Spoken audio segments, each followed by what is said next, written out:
కార్తీక మాసంలో ఆఖరి సోమవారం కావడంతో తెల్లవారుజామున నుంచి భక్తులు స్నానమాచరించి గోదావరిలో కార్తీక దీపాలు విడిచిపెట్టారు. భక్తులు ఆలయానికి విచ్చేసి స్వామివారిని దర్శించుకుని దీపారాధన కార్యక్రమాలు నిర్వహించారు.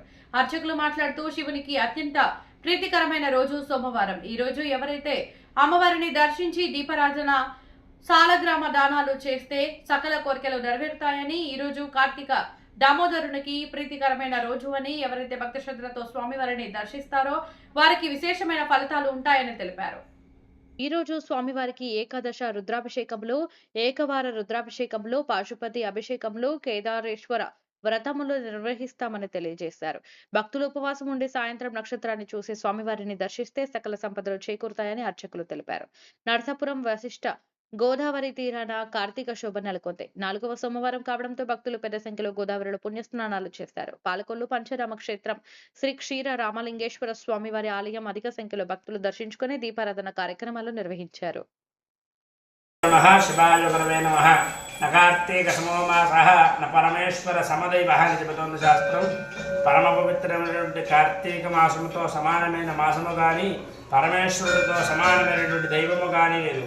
అటువంటి పరమ పవిత్రమైన కార్తీక మాసంలో ఈ సంవత్సరం 4వ సోమవారం నాడు సోమవారం నాడు ఏమి చేయాలి అంటే, సోమవారం ఈశ్వరుడికి చాలా ప్రీతికరమైనటువంటి రోజు.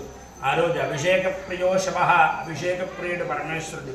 అటువంటి పరమేశ్వరుడికి అందరూ కూడా శివ అంటూ కాస్త చెంబుడు నీళ్లు పోసినా సరే స్వామివారి బోలాశంకరుడిగా అమితమైన ఆనందం పొంది అనేక వరాలను కలగజేస్తాడంటే. అలాగే కార్తీక మాసంలో మనం ముందుగా ఏమి చేయాలంటే, కార్తీక మాసే స్నానముచ్యతే.